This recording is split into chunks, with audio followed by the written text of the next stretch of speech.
Good day, everyone. I am Sir Julius J. Naag Rodriguez, a faculty member at Nueva Ecija University of Science and Technology, College of Arts and Sciences, Mathematics and Sciences Department.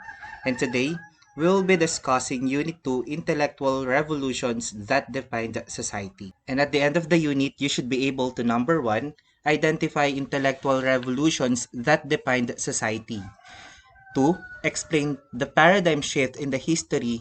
And 3. Appreciate contributions of some selected world civilizations like in Mesoamerican, Middle East, African, and Asian civilization. And before we are going to discuss those paradigm shifts in the history, let us talk about first what is intellectual revolution. The term intellectual revolution is used to refer to Greek speculation about the nature in the period before Socrates, roughly about 600 to 400 BCE. And it is alternatively or technical terms as pre-Socratic or non-theological or first philosophy. It is also the period where paradigm shifts occurred. It is where the scientific beliefs that have been widely embraced and accepted by the people were challenged and opposed. Aside from those definitions, it may also refer to the historical period when science became more important and influential during the Middle Ages. And the intellectual revolution also considered a golden age in the history of science. Why it is considered as the golden age in the history of science? Simply because it marked the birth of science as a discipline wherein many scientific ideas and discoveries were developed. And there are three characteristic features of this form of speculation. First, the world is a natural whole. Simply means supernatural forces do not make things happen. The second thing is there is a natural order.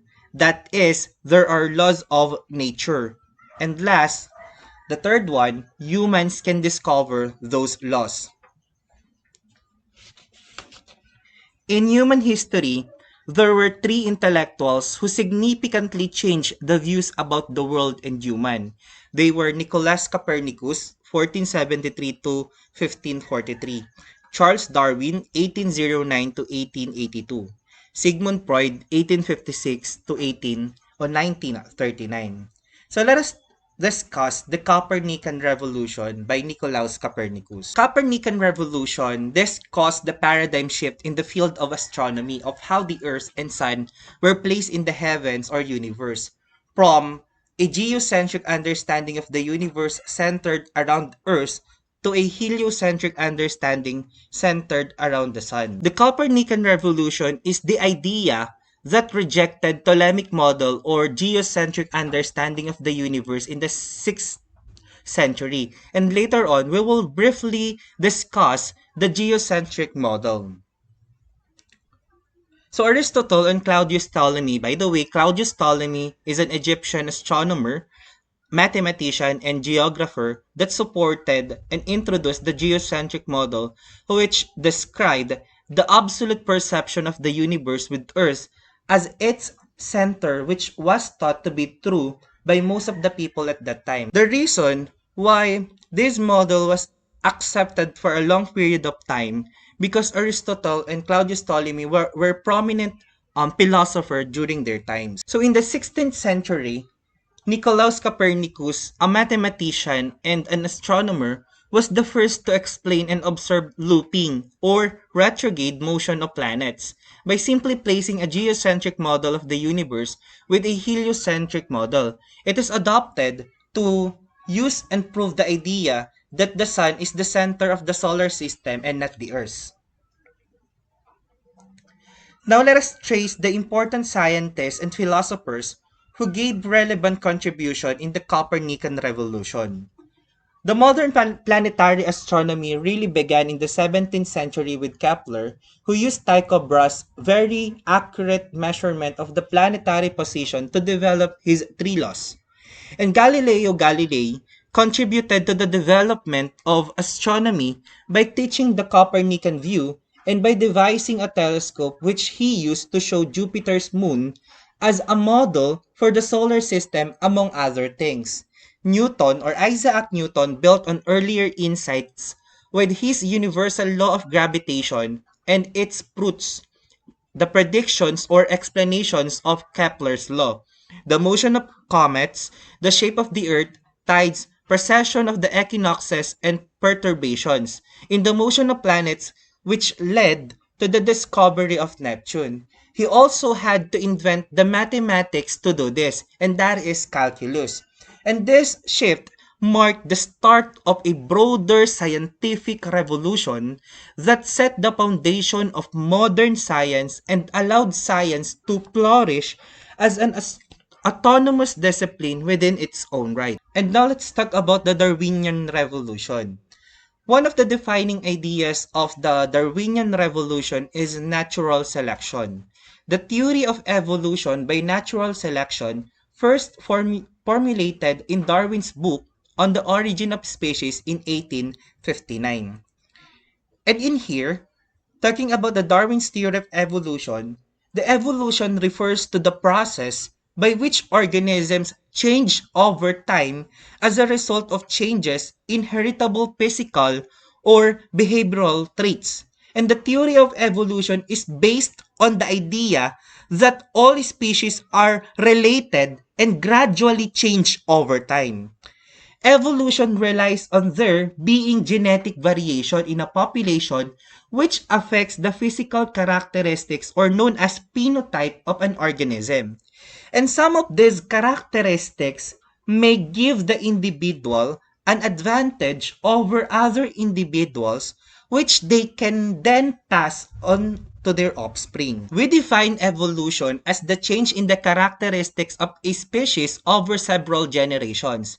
And this relies on the process of natural selection. Now let's talk about natural selection. Charles Darwin's theory of evolution states that evolution happens by natural selection.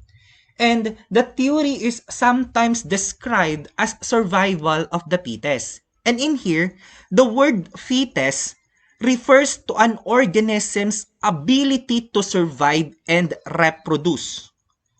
And the animals that do survive and reproduce are better adapted than other organisms. And better adapted species, the more fitted it is to reproduce. And that reproduction rates refers to survival of the fittest.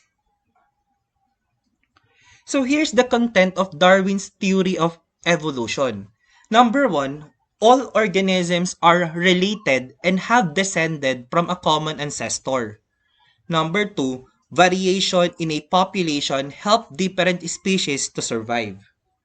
Number three, the animals that do survive and reproduce are better adapted organisms or known as survival of the fittest as described earlier. Random genetic mutation occur within organisms' genetic code that aid to survival. And let's sum up this content of Darwin's theory of evolution. Individuals in a species show variation in physical characteristics. And this variation is because of differences in their genes. Individuals with characteristics best suited to their environment are more likely to survive. Aside from that, finding food, avoiding predators, and resisting diseases. These individuals are more likely to reproduce and pass their genes onto their children. And individuals that are poorly adapted to their environment are less likely to develop and reproduce. So therefore, their genes are less likely to be passed on to the next generation. So as a consequence, those individuals most suited to their environment survive and given enough time, and the species will gradually evolve. The natural selection can change a species in a small ways, causing a population to change color or size over the course of several generations. And that process is known as microevolution. But natural selection is also capable of much more, given enough time and enough accumulated changes. Natural selection can create entirely new species known as macroevolution. It can, for example, it can turn dinosaurs into birds, amphibious animals into whales, and the ancestors of apes into humans. And for your assignment, I want you to discuss your insight to the quotation by Charles Darwin. It is not the strongest, the species that survive, nor the most intelligent, but the one most responsive to change. And now let's talk about Freudian Revolution. The Freudian Revolution may be viewed as the discovery of a way of locating in the mind objective entities which can be studied like physical things. And Sigmund Freud, a father of psychoanalysis and one of the 20th century's most influential thinkers. He developed the idea of psychoanalysis that helped in understanding human behavior, especially neurological conditions. Freud believed that mental illness is a result of nurture or nature. And one of the longest philosophical discussion is the debate between nature versus nurture. And one side of the discussion is that our characteristics or human personality are determined by nature. And the other side of the discussion is they were determined or are determined by nature or nurture. Nature, when we say, let's talk about now nature, between nature and nurture. Nature is those things acquired by genetic or hereditary influences. While nurture, on the other hand, is those things that are influenced by the environment we live in. Nature can be said to be given, whereas nurture can be said to be learned. So anyone who feels we are strictly hereditary beings have little hope for change. Those who find the environment a big influence in change could possibly find that change is much easier. So there is clear evidence in things like eye and hair color that suggest that hereditary influence not only exists but cannot be changed. However, when it comes to behavior and intelligences, the belief is not so clear defined if it is nature or nurture. So, Sigmund Freud asked the question, what makes people do things? And the answer to that question is motivation. Humans, or the needs of humans and wants of humans, motivate human behavior, and those are food, shelter, and clothing. Perhaps, Sigmund Freud's single most enduring and important idea was that human psyche. When we say human psyche or the human personality, has more than one aspect. The Freud personality theory, which is 1923, saw the psyche or personality structured into three parts, or it is known as the tripartite. So the id, ego, and superego. And all of this personality, all of these aspects, all developing at different stages in our lives. This always remember that these are systems, not parts of the brain or in any way physical. Now let's talk about the first component parts of the mind, which is the id. The id is the most basic part of the personality because it also represents our most animalistic urges. And what are those animalistic urges? Such as desire for food and even the word sex. The id seeks instant gratification for our wants and needs. And if these needs or wants are not met, a person can become tense, anxious, or angry. For example, a hungry baby cried until he was fed. So the personality of the newborn child is all id, and only later does it develop an ego and superego. And the id remains infantile in its function throughout a person's life and does not change with time or experience, as it is in touch with the external world. the id is not affected by reality, logic, or the everyday world, as it operates within unconscious parts of the mind. And let's talk about now the ego. Ego is the part of the id which has been modified by direct influence of the external world. The ego deals with reality, trying to meet the desires of the id in a way that is socially acceptable in the world. This means delaying gratification and helping to get rid of the tension of the id that feels if a desire is not met right away. The ego recognizes that other people have needs and wants too, and being selfish is not good in the long run. So it is the decision-making component of personality. The ego works by reason, whereas the id is chaotic and unreasonable. Lastly is the superego. The superego develops last and is based on morals and judgments about right and wrong. But even though the superego and the ego may reach the same decision about something, the superego's reason for that decision is based more on moral values, while the ego's decision is based more on what others will think or what the consequences of an action could be on the individual. And now let's talk about information revolution. Simply we define information revolution, which is accompanied the history of mankind and began as early as 3000 BC with Sumerian pictographs. Triggers profound changes both in the way of lives, in a way perceived self as human being. So these are the milestone on information revolution are 1455, Johannes Gutenberg invention on printing press. And early 1830s, Charles Babbage worked on analytic engine. And during 1870s, the invention of the first telephone. During World War II, Alan Turing refining the concept of algorithms and computation using the Turing machine.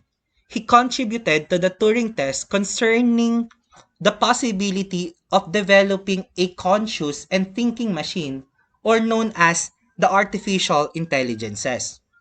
And science provided different ancient civilizations the means to survive and understand the natural and physical world. It helped humans to develop various technologies used in everyday tasks. Okay, let's talk about the Mesoamerican civilization. It is located in region and cultural area in Americas. Contributed greatly in agriculture as early as 7000 BCE or BC. Transition from hunter-gatherer tribal groupings to the organization of sedentary agricultural villages. The main food sources here are beans, corns, and squash, or it is known as the triad of products or three sisters that introduced the rotational crops and slash and burn aided in retaining the nutrients in the soil. Value cacao as an essential crop because it is used as a trade currency and in rituals. Aside from that, during the Mesoamerican civilization, cotton, plant, and rubber trees used for making culturally significant products like textile, or those are variant colors, and rubber balls that used in performance games due to ritual significance. It is created chinampas, or here, chinampas was created, or the plots of mud and soil placed on top layers of thick water vegetation.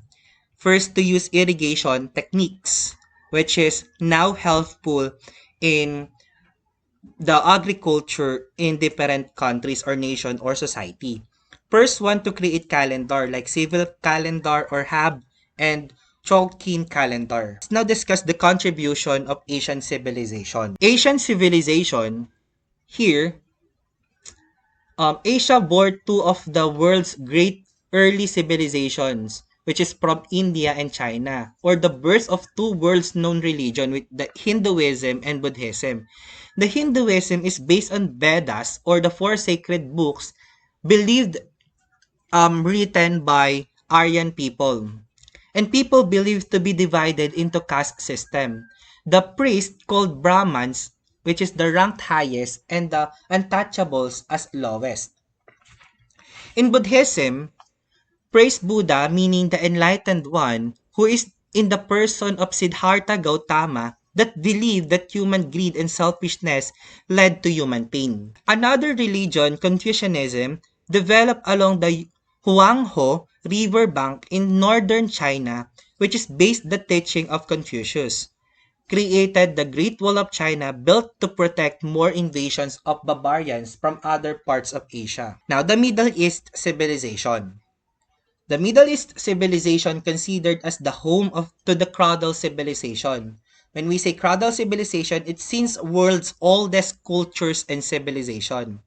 First to practice intensive year-round agriculture and currency-mediated trade as opposed to barter. Gave the rest of the world the first writing system, laying the foundation for astronomy and mathematics. Aside from that, created the first generalized government and law codes, and invented the clay cylinder seals on which little pictures of objects could be recorded. Early writings evolved from pictures baked on clay type tablet. Let us now discuss the contributions of African civilization. So according to some historians, Africans were nothing more than savages whose only contributions to the world were farming and slaves. Lineage and culture of achievements have emerged at least 40,000 years ago in Africa. Some were the following. Developed modern concepts in mathematics like the first method of counting. People in present-day Zaire and Yoruba, which is now Nigeria, developed numeration system 8,000 years ago. Yoruba system lauded this system because it required much abstract reasoning. African Stonehenge in present-day Kenya, constructed around 300 BC, the remarkably accurate calendar. Dogon people of Mali have various astronomical discoveries like the Saturn's ring, Jupiter's moon, spiral structure of the Milky Way, and the orbit of the Sirius star. Built great architectural monuments along the Nile like Great Pyramid of Giza, Great Sphinx of Giza, great cities like in Zimbabwe and Mozambique, which are made of massive stone complex and huge castle-like compounds existed. Empire Mali boasted impressive cities including Timbuktu with grand palaces, mosques, universities in 13th century. Talking about the contribution of African civilization in medicine, some practices were use of plants with salicylic acid for pain, kaolin for diarrhea, and extracts that confirmed to kill gram-positive bacteria. Other plants used had anti-cancer properties, caused abortion, and treated malaria. And some medical procedures performed in ancient Africa or vaccination, autopsy, limb traction, and broken bone setting. Also, bullet removal, brain surgery, skin grafting, filling of dental cavities, installation of false teeth, anesthesia, and tissue cauterization. And that ends our discussion for today. If you have any questions, you can find me at jjrodriguez.11 at gmail.com. Once again, thank you so much and God bless everyone.